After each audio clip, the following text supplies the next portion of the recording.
Il persévérait dans l'enseignement des apôtres, dans la communion fraternelle, dans la fraction du pain et dans la prière.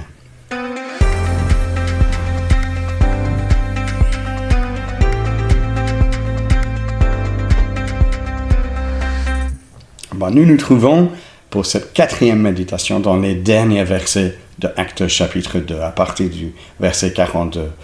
Et c'est la fin de ce jour de la Pentecôte, le jour du démarrage de l'Église de Jésus-Christ, lorsque l'Esprit de Dieu est venu, l'Esprit de Jésus-Christ, qui permet la proclamation de la Seigneurie de Jésus-Christ, et donc le pardon des péchés en son nom, pour ceux qui se repentent, se tournent vers lui.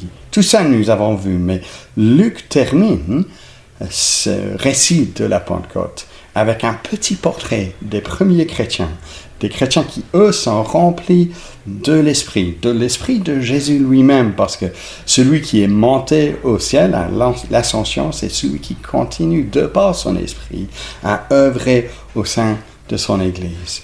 Et donc, nous voulons remarquer 4 choses qui marquent la vie de l'Église, la vie des croyants remplis de l'Esprit.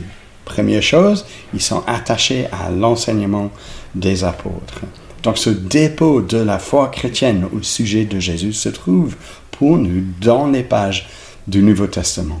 C'est là où nous avons l'enseignement des apôtres en ce qui concerne Jésus. Comment toutes les Écritures nous mènent à Jésus aujourd'hui. Et ce que ces apôtres ont enseigné ont été attestés, c'était attesté par des prodiges et des signes miraculeux, nous dit ce texte. La deuxième marque, c'est la communion fraternelle. Tous ceux qui croyaient étaient ensemble, dit notre texte. Mais pourquoi ils étaient ensemble?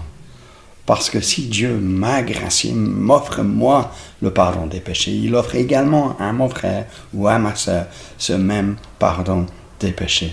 Et donc oui, je suis différent de mon frère ou de ma sœur, mais je me trouve dans la même famille. Une famille qui se soucie l'un pour l'autre. Le verset continue, et ils avaient tout en commun. Ils vendaient leurs propriétés et leurs biens, ils ont partagé le produit entre tous en fonction des besoins. Ceci, ce n'est pas une forme du proto-communisme, si vous voulez, parce qu'ici, ça se fait librement, ce partage, selon les besoins. Et c'est un portrait donc d'une fraternité généreuse, soucieuse, dans cette société romaine dans laquelle ils se trouvaient. La troisième marque, c'est l'hospitalité, la fraction du pain. Ils prenaient leur nourriture avec joie et simplicité de cœur. C'est une marque de ce que font les chrétiens lorsqu'ils sont en famille. Ils mangent ensemble, mais pas de façon à ce que ça soit trop lourd pour celui qui offre à manger, mais de façon simple, et cela dans la joie. Et la dernière marque, c'est la prière. Prière avec des actions de grâce selon le verset 47. Ils louaient Dieu, mais évidemment aussi avec des requêtes et des supplications l'un pour l'autre et pour l'avancement du progrès de l'Évangile à la gloire de Dieu. Et donc, voici 4 marques. Ce ne sont pas des seules marques, mais 4 marques nécessaires, authentiques, qui font preuve de l'œuvre de l'Esprit.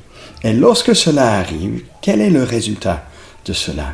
La fin de ce chapitre, le dernier verset, le Seigneur a ajouté chaque jour à l'Église ceux qui étaient sauvés.